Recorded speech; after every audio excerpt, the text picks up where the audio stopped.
नमस्कार। आप सभी श्रोतागण का हार्दिक आभार और अभिनंदन। मैंने पिछले कई वर्षों में ये देखा है कि एक नशे से पीड़ित व्यक्ति का परिवार और नशे से पीड़ित व्यक्ति वो चाहते तो हैं कि अपनी इस समस्या से निकलें, या परिवार चाहता है कि वो इस समस्या से उसे निकालने में उसकी मदद करे, लेकिन कहीं ना कहीं वो एक हार सी मान गया होता है ना।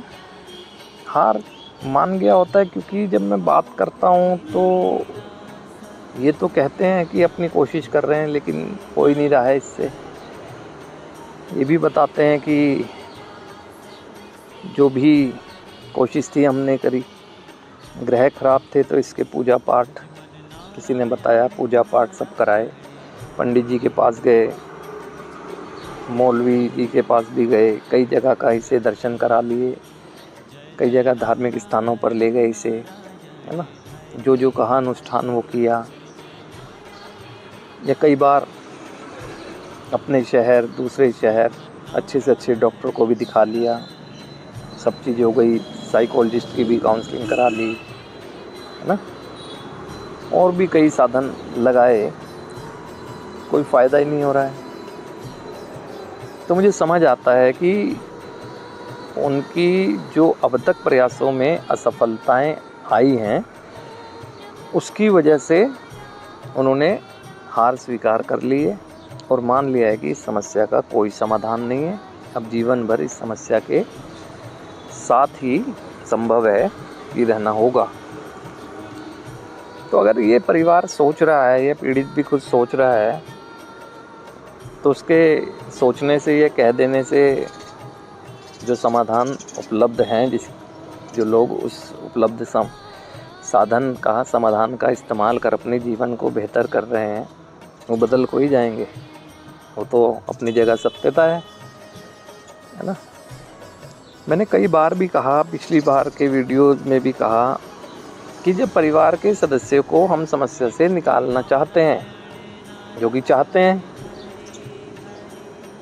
अब मैं मानता हूँ कि निराश हैं तो जिसने जो राय दे दी उस पर चलेंगे, लेकिन कम से कम जब बौद्धिक संपन्नता है, साधन संपन्नता है, आर्थिक संपन्नता है, ये तो सोचा जाए कि जो साधन लगाए जा रहे हैं वो उस उद्देश्य के लिए बने भी हैं।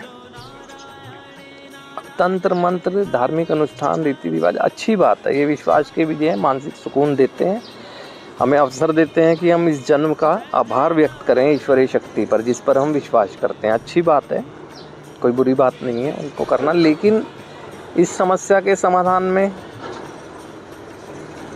वो कारगर सिद्ध होंगे ये सोचते हुए हम, है ना। तो ये तो आप लोगों के अनुभव हैं कि नहीं हुए, है ना। और ऐसे ही ठीक है, हॉस्पिटल बने हैं, अच्छी बात है, डॉक्टर चिकित्सक हैं, सब अच्छे हैं, बढ़िया हैं, सारी चीज़ें होती हैं वहाँ पर वो, लेकिन शरीर की समस्या के उपचार के लिए है ना। ये विचार से जन्म लेने वाली समस्या कौन सी मेडिसिन से ठीक हो जाएगी, या कौन से मंत्र पढ़ने से ठीक हो जाएगी, है ना। तो सोचना है ना, विचार से जन्म लेने वाली समस्या, जब उस उद्देश्य के लिए वो चीज़ें है ही नहीं, उनके उद्देश्य दूसरे हैं, तो इस उद्देश्य को कैसे पूरा करेंगे।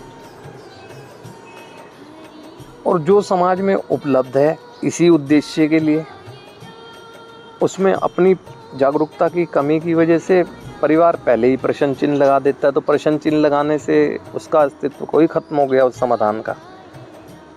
दूसरे उसके विपरीत कहें तो उस नशे से पीड़ित व्यक्ति को मदद से दूर कर दिया परिवार ने भी, और वो खुद भी मदद से दूर हो गया कि एक जागरूकता की कमी की वजह से। जहाँ पर वो साधन, यानी जहाँ पर वो समाधान अप्लाई होता है ना, जिसे कहते हैं 12 स्टेप थेरेपी, जो रिहैबिलिटेशन सेंटर्स में ट्रीटमेंट का पूरा फॉर्मेट उसी से होता है, उसी के माध्यम से बेस वही है 12 स्टेप थेरेपी ना, जिसे जीवन दायिनी कार्यक्रम कहते हैं, जिसके लिए कहा गया है कि ये 12 कदमों की उपचार पद्धति एक ऐसी जीवन बीमा पॉलिसी है जिसका प्रीमियम हमें रोज़ाना के स्तर पर अपने आप को शेयर करके भरना पड़ता है। मोर शेयरिंग मोर केयरिंग, जितनी ज़्यादा शेयर करेंगे उतनी ज़्यादा अपनी बीमारी को ठीक करेंगे, क्योंकि बीमारी तो सोच विचार और व्यवहारों की है ना, जड़ तो वही है। वो तो दिखता है लोगों को करता हुआ एडिक्शन ट्री, जो जड़ तो नीचे है ना, जिस पर वो पेड़ पनपा है, सोच के अनुसार गया ना वो उधर। लेकिन परिवार की कहें तो नशे से पीड़ित व्यक्ति की जो निराशा की स्थिति है ना, वो उसे समझने नहीं देती ये चीज़ें ना। और कुछ समाज में व्यर्थ का ज्ञान कहूँगा मैं तो, व्यर्थ का ज्ञान इसलिए कि उन्हें अनुभव तो है नहीं उस चीज़ों का, उन बातों का, अपनी राय दे देते हैं। आज समाज जो है अपनी बस मदद के लिए नहीं है, सहयोग के लिए नहीं है, बस राय देने के लिए है। और ख़ासकर अगर आपने उसने अपनी किसी भी तरह की पीड़ा बता दी, वो राय दे देगा, सहयोग की कहोगे सहयोग नहीं करेगा, है ना। सलाह तो दे देगा, सहयोग नहीं करेगा।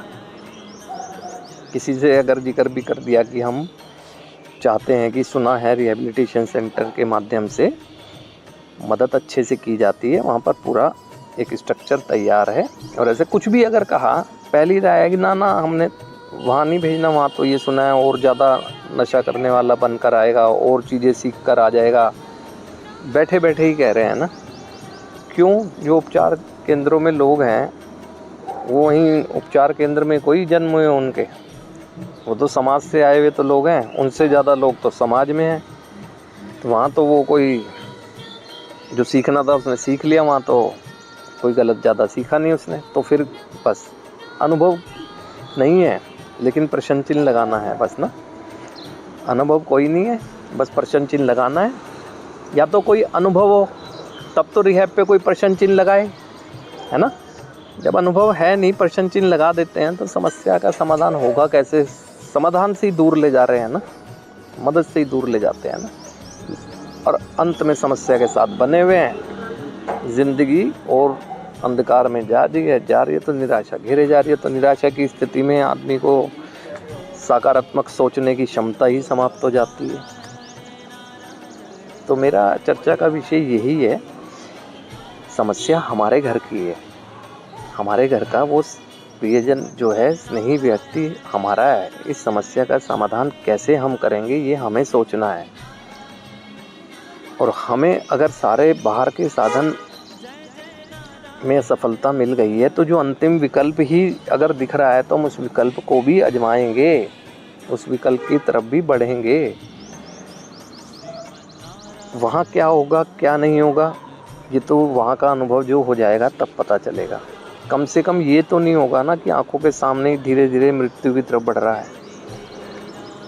अच्छा होगा या नहीं होगा ये हम जानते नहीं हैं, लेकिन इतना तो जानते हैं कि उसका नशा बंद करना ज़रूरी है, और नशा बंद होने के बाद कितना अच्छा होगा कितना नहीं ये हम अनुभव से देखेंगे। तो रिहैबिलिटेशन सेंटर में पूरी पारदर्शिता रखी जाती है। कोई है कि उसे दुनिया से काटने का लॉजिक ये है कि उस समस्या से काट कर उसको उससे स्वयं से जोड़ा जाए, जो काम 12 कदमों की उपचार पद्धति करती है। वो व्यक्ति को स्वयं से जोड़ती है ना, उसको खुद को समझने के लिए वो उपचार पद्धति के वो स्टेप्स बने हुए हैं ना। और वहाँ पर उसे अच्छी से इसलिए समझ आता है क्योंकि उसके जैसे ही लोग दिखते हैं। बेझिझक होके, निडर होके वो अपनी समस्याओं के बारे में जिक्र करता है और उसके समाधान ढूंढता है। और फिर इसी उद्देश्य के लिए बनी है ये 12 कदमों की उपचार पद्धति। कब? 1935 में, है ना। 1935 में नशे की समस्या के समाधान के लिए ही ये AANA की फेलोशिप बनी, जिसका उद्देश्य ही मात्र यही है और एकमात्र उद्देश्य ही यही है। अब जिस उद्देश्य के लिए जो चीज़ बनती है उसी से तो उसके उद्देश्य पूरे किए जा सकते हैं। और फिर उद्देश्य भी पूरे तब होते हैं अगर चिकित्सक ने माना किसी फिजिकल प्रॉब्लम के लिए मेडिसिन दी, समस्या बढ़ने नहीं दी, फिर कुछ प्रिकॉशन दिए, फैमिली ने सहयोग किया और समस्या निकल गया। तो उसमें भी यही है, 12 स्टेप थेरेपी में पूरी तरह से स्टेप्स के माध्यम से उसको उसकी समस्या का समाधान, समस्या को समझाना, निराशा से निकालना, ये सारे कर दिए जाते हैं। फिर परिवार का सहयोग कैसे होना चाहिए, किस तरह से नहीं होना चाहिए ना, सभी चीज़ें बताई जाती हैं। ऐसे ही कोई इसे जीवनदायिनी कार्यक्रम कह दिया गया है। जीवनदायिनी कार्यक्रम है वो इसलिए है, कई लोगों का नशे से पीड़ित जो समस्याग्रस्त लोग थे, असंख्य लोग हैं जिनकी ज़िंदगियाँ सुरक्षित की हैं इस कार्यक्रम के माध्यम से।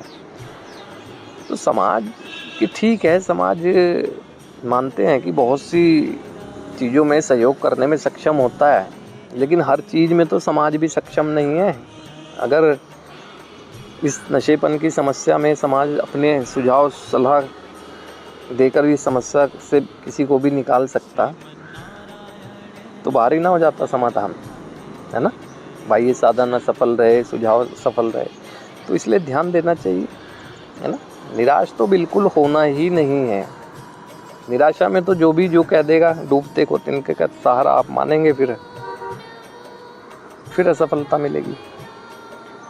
तो इसलिए अगर कहीं नशे की समस्या से व्यक्ति पीड़ित की मदद करना चाहता है, कोई परिवार का सदस्य जो कि चाहते हैं, सूझबूझ का परिचय दें। और ये 12 कदमों की उपचार पद्धति, अगर सारे साधन लगाए जा चुके हैं तो इनको भी एक अप्लाई करके देखें। जब अंतिम विकल्प तो हो ही जाता है परिवार के लिए, तो अंतिम विकल्प ही सही।